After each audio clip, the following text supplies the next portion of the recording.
Hola mis amigos de YouTube, un gusto estar nuevamente con ustedes. Soy Roxana Giribone del Centro Espírita Sendero de Luz.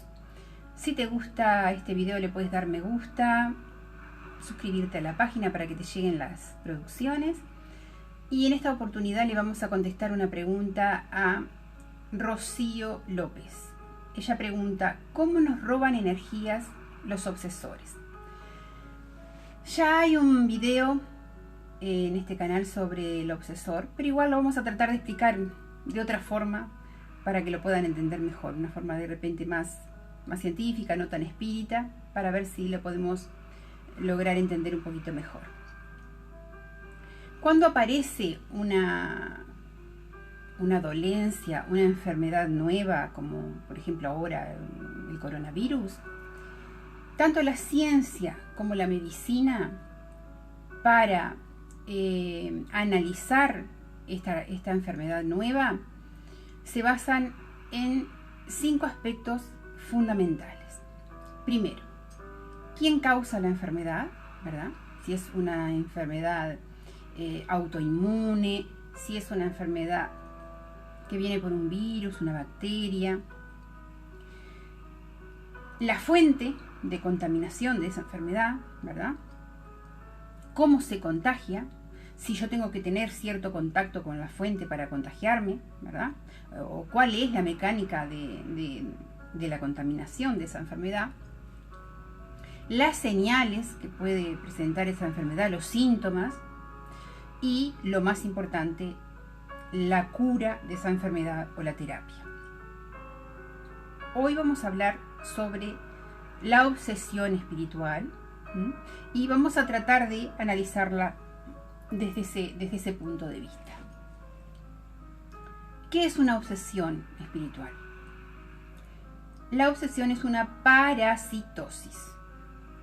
¿Qué es una parasitosis? Bueno, ¿qué es un parásito? Es aquel ser incapaz, ¿sí?, de producir su propio alimento y por lo tanto se alimenta del trabajo de otro. De hecho, que nosotros cuando alguien vive de arriba de alguien le decimos que es un parásito, ¿verdad?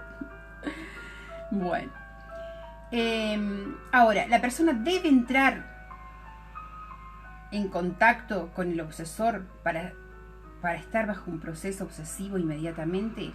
No es tan así, porque va a depender mucho de la calidad de su sistema inmunológico. ¿Y de qué depende de que esa calidad del sistema inmunológico sea competente? De 2 cosas. Primero, la genética. Si nosotros tenemos un padre, una madre que son fuertes genéticamente, nosotros vamos a ser fuertes, ¿no? Si, por ejemplo, la otra cualidad es que las condiciones que nosotros tengamos para construir nuestras propias defensas, como por ejemplo la alimentación, la higiene, ¿verdad? Entonces, existen factores genéticos y existen factores físicos para que ese sistema inmunológico sea competente.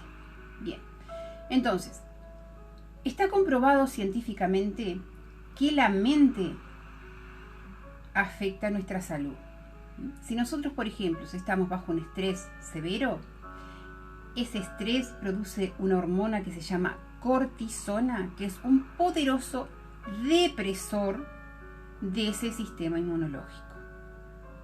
Entonces, a más estrés, menos funciona nuestro sistema inmunológico, más capacidad vamos a tener para adquirir algún tipo de enfermedad. Cualquiera puede ser. Puede ser tanto la obsesión, sí. Puede ser coronavirus, puede ser, ¿no? Entonces, va a depender de nuestro estado físico, nuestro estado mental y nuestro estado espiritual, para que nosotros estemos saludables. Entonces, ¿quién es el obsesor? ¿Y qué busca? ¿Verdad? ¿Qué es lo que busca? El obsesor es esa alma, ese fantasma, como le dicen algunas personas, ese espíritu, como le decimos los espíritas, ¿verdad?, que desencarna, pasa para el otro lado, pero sobrevive a la muerte. Entonces, vamos a imaginar que usted tiene el vicio del cigarro. se fuma, no sé, por decir un disparate, 3 cajillas diarias, ¿sí? ¿Qué piensa que va a pasar cuando usted pase para el otro lado? Va a tener el mismo vicio, ¿sí? Pero no va a poder sustentarlo porque no tiene un cuerpo físico, ¿sí? Usted puede extrañar del otro lado, usted puede desear inclusive del otro lado, pero lo que no va a poder es tener sensaciones físicas, ¿sí? Entonces, ¿qué es lo que va a hacer ese obsesor? Va a buscar un hospedero. No sé si se acuerdan cuando íbamos al liceo que dábamos biología. El hospedero es aquel que hospeda a otro en su interior en un tema ahí de simbiosis, de parasitosis. ¿De qué se alimenta ese obsesor? Ustedes dirán, pero si ya está muerto, ¿de qué se va a alimentar, no? Si ya está muerto. En el libro de los espíritus, Allan Kardec en el primer capítulo habla sobre Dios. Y en el segundo capítulo habla sobre la vida espiritual. Entonces, allí pregunta, ¿qué es lo que, digamos, anima la materia? ¿Qué es lo que anima nuestro cuerpo físico? Y los espíritus contestan el fluido vital, ¿tá?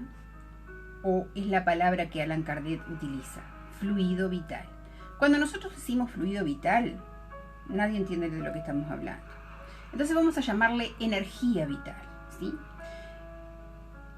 La palabra energía, en el tiempo que Allan Kardec hizo el libro de los espíritus, que fue en el 1857, esa palabra no existía. Esa palabra empezó a ser reconocida, digamos, públicamente en 1950, ¿no? Después de la bomba atómica, que creo que fue en el 1945, si mal no recuerdo. Entonces, sencillamente no podía usar esa palabra porque no existía energía, ¿verdad? Pero para nosotros saber mejor de qué estamos hablando, vamos a hablar de esa energía vital.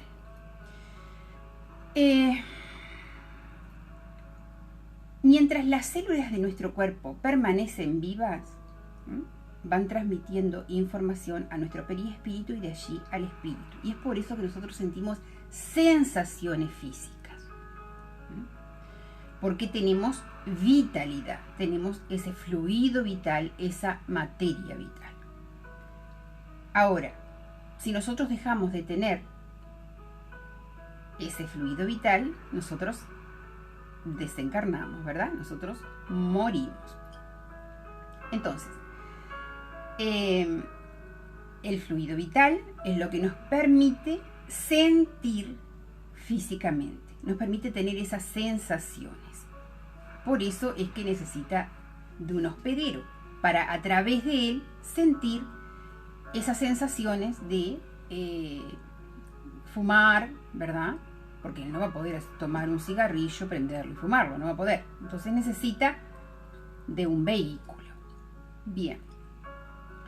¿Qué pasa cuando, por ejemplo, nosotros pasamos hacia el otro lado con esa energía vital todavía, con ese fluido vital, con esa vitalidad en nuestro cuerpo? Podemos seguir sintiendo algunas sensaciones, ¿verdad? Eso lo aprendemos en No Solar, ¿no?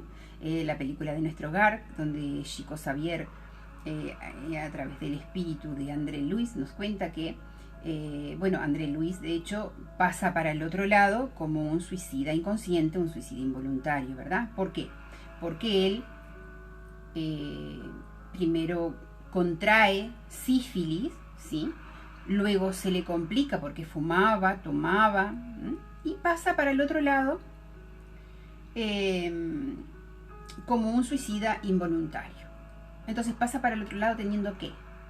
Vitalidad. Todavía tiene fluido vital. Por ejemplo, si una persona tiene 70 años, desencarna por el desgaste natural de los órganos, ¿verdad? Tenía planificado para desencarnar a los 70 años, muere de muerte natural, ¿sí? Esa persona cuando pasa para el otro lado ya no tiene más fluido vital en el cuerpo. ¿Esa muerte es dolorosa? No. Esa muerte no es natural, es una muerte natural, no es dolorosa, no duele, ni en el momento de la muerte ni cuando pasa para el otro lado. Distinto es el suicida, ¿sí? Que él mata su cuerpo físico, sea inconsciente o sea consciente, ¿verdad? Y si él tenía fluido vital, por ejemplo, él planificó vivir 70 años, va a traer fluido vital en el cuerpo para vivir esos 70 años. Si él se mata a los 20, ¿qué va a suceder? Va a quedar todo ese fluido vital en su cuerpo. Entonces va a poder sentir algunas sensaciones. De hecho, como hablábamos de la película No Solar, él estuvo 8 años en el umbral y sentía frío, sentía hambre, sentía sensaciones.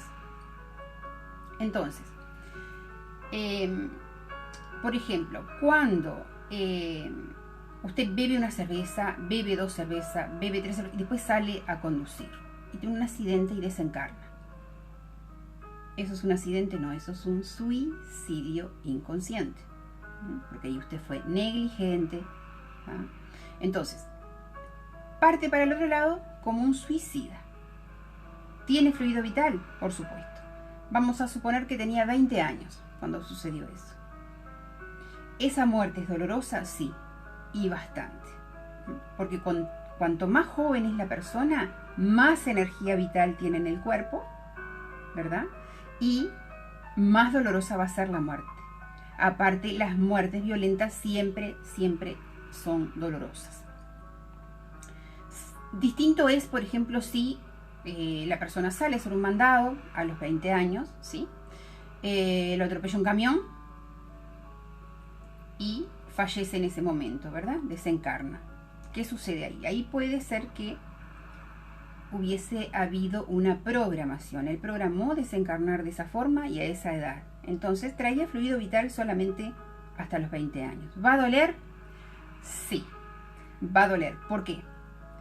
Porque fue una muerte violenta. Pero va a doler solamente en el momento de la muerte. No va a doler después porque ya no le va a quedar esa energía vital en el cuerpo. Entonces hay una diferencia, ¿verdad? Entonces, si el obsesor quiere sentir sensaciones físicas, que solo sienten sensaciones físicas los encarnados, él va a tener que buscar un hospedero, ¿verdad? Ahora, ¿va a ser cualquier hospedero? No. Por ejemplo, si era viciado en cigarro, va a buscar una persona que tenga el vicio del cigarro, ¿verdad? Si estaba viciado en las drogas, va a tener que buscar a alguien que sea viciado en algún tipo de drogas. Pero no es muy fácil tampoco encontrar ese hospedero. O sea, tiene que haber una sintonía, una reciprocidad allí, ¿no? Ahora, cuando el obsesor consigue ese hospedero, no lo suelta. Es más fácil hacerlo reincidir que buscar otro. Y es por eso que es tan difícil dejar los vicios. No, decididamente no lo suelta. Entonces, analizando, como dijimos, la obsesión, ¿quién es el agente que la produce? El espíritu, ¿verdad? La obsesión espiritual. ¿Cuál es el nombre de esa dolencia? Obsesión espiritual. De hecho, la obsesión espiritual consta en el Código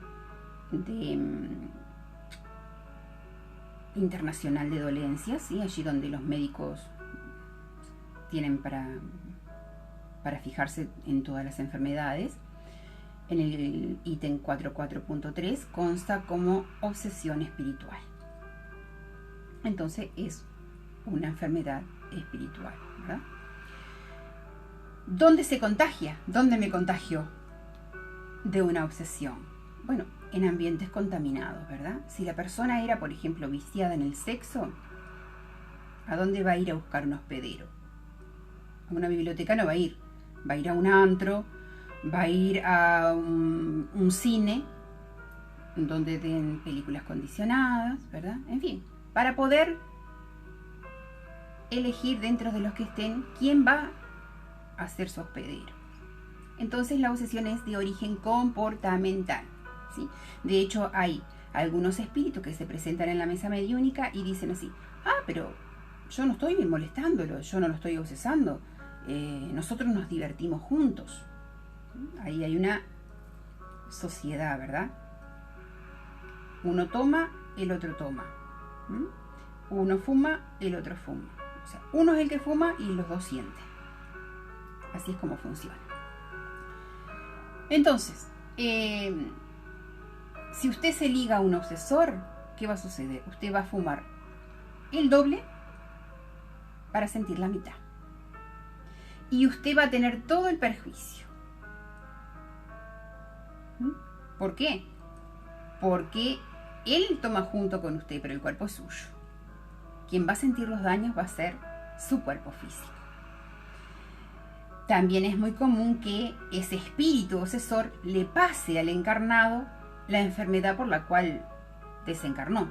Por ejemplo, si era una persona que fumaba mucho y murió de un cáncer de pulmón, es muy factible que el obsesor transmita, porque va a hacer desgastar mucho más rápido esos órganos, ¿verdad? Y transmita también un cáncer de pulmón, o en el caso de la bebida puede ser una cirrosis también. Entonces, usted va a tener todo el perjuicio, ¿verdad? Él simplemente va a ser ese hospedero, ese socio que va a estar ahí, subyugando de su energía. Entonces ahí va a perder la vitalidad, porque va a tener que compartir con otro, ¿verdad? También se le llama vampirismo, ¿sí?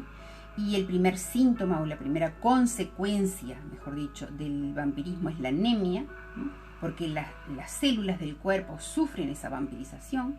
Entonces va a estar desvitalizado, sintiéndose cansado, ¿sí?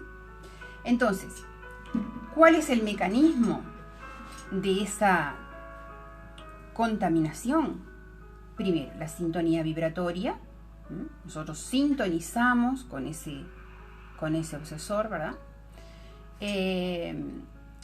Las defensas físicas, como dice Allan Kardec, nuestras resistencias morales.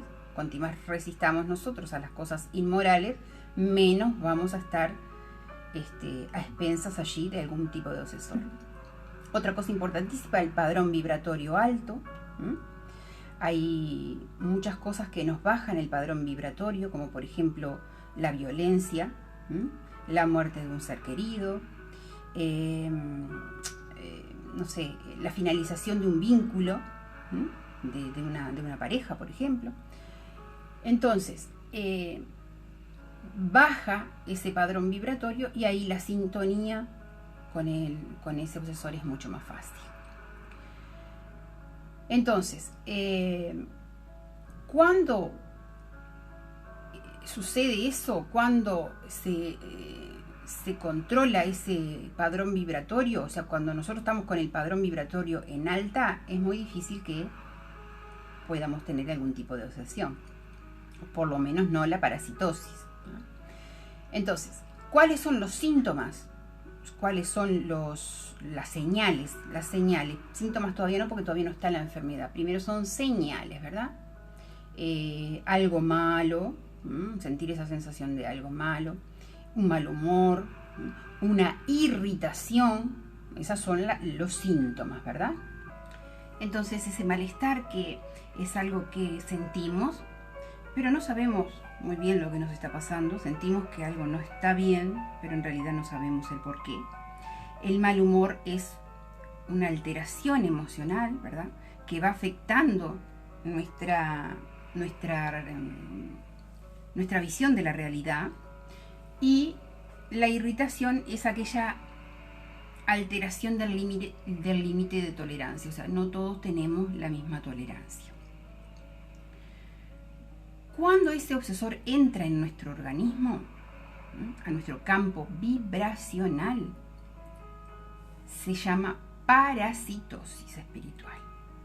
Y produce aquella monoidea, ¿verdad? Aquella idea, digamos, obsesiva de estar pensando siempre lo mismo, siempre lo mismo, siempre lo mismo, siempre lo mismo. Ahí él rompe nuestras defensas, gana nuestro campo mental. Entonces lo que eran señales, ahora sí, se van a transformar en síntomas.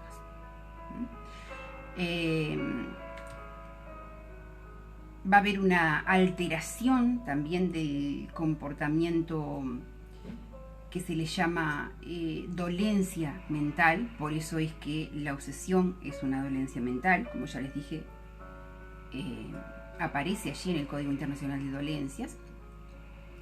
Lo que era un mal humor se va a transformar en una paranoia. Lo que era una irritación simple se va a transformar en una agresión, ¿no? Una agresión constante. Y cuando ya domina su campo mental, se da un fenómeno también que se llama la distorsión de la realidad, que es cuando todo lo que a esa persona se le habla es como que uno habla en portugués y el otro usase una lengua muerta, no sé, arameo, no se entienden. O sea, todo para esa persona va a ser causa de irritación, causa de malestar, de agresividad, ¿no? Porque entre medio de los dos hay un parásito espiritual. Entonces va a distorsionar esa realidad. Y ahí se produce la fascinación, ¿no? Entonces, ahí ya está dominado, ¿no? Obviamente. Va a ser lo que el obsesor quiere. ¿Usted sabe por qué los adictos mueren muchas veces a temprana edad? Porque usted imagínese que ellos empiezan a consumir para sentirse bien al principio, ¿verdad? Para sentir una sensación buena. Luego las dosis no le alcanza y tiene que ir aumentándola, ¿verdad? Y tiene que ir aumentándola y tiene que ir aumentándola. ¿Por qué? Porque ya hay una ligación con ese espíritu obsesor. Entonces usted no se tiene que sustentar solamente usted. Tiene que sustentarse usted y tiene que sustentar al obsesor. Imaginemos que una persona tiene más de un obsesor. Imaginemos que una persona tiene 3 obsesores. ¿Qué sucede ahí? Sobredosis. Sobredosis. Entonces, la parasitosis tiene que ver con una afinidad, ¿verdad? O sea, nosotros lo atraemos por sintonía. Existe una obsesión que es por parasitosis, que es a causa de los vicios, ¿verdad? Esa persona queda con un apego a los vicios y cuando parte busca un hospedero. Y está en la otra obsesión, que podríamos decir que es una obsesión kármica. No está bien decir kármica en espiritismo, pero para que todos lo entiendan, es aquella persona que nosotros le debemos algo de un pasado, de una vida anterior. Entonces, yo te odio y me quiero cobrar. Ese es otro tipo de obsesión. Déjenme arreglar un poquito acá la cámara, que se me mueve para todos lados. Entonces, la última, ¿tiene cura? ¿Tiene cura la obsesión? Sí. ¿Cómo hacemos esa profilaxis para no entrar en una depresión? Primero, con la responsabilidad, trabajar, estudiar. Y ustedes dirán, pero ¿cómo me manda a trabajar? Pero recuerden aquel dicho que dice, acá en Uruguay dice así: cabeza vacía, oficina del diablo. En Brasil es cabeza vacía, el diablo teje crochet. La cabeza debe estar ocupada. Forjar el carácter, o sea, enseñarles a nuestros hijos a forjar ese carácter, ¿verdad? A que puedan lidiar con el no, a que puedan lidiar con el fracaso, ¿sí? Porque si no van a caer en depresión y enseguida van a ir al suicidio, que es justamente lo que el obsesor es lo que va haciendo, ¿verdad? Entonces, saber lidiar con ese fracaso, trabajar en nuestras resistencias morales, como decía Allan Kardec, la reforma moral que se insiste tanto en los centros espíritas, no tornarnos frágil ante cualquier problema y, lo más importante, pedir ayuda espiritual, pedir ayuda en cualquier centro espírita. Entonces, Rocío López, espero haberte sido de ayuda. Les mando un abrazo en la distancia. Sean bendecidos y amparados.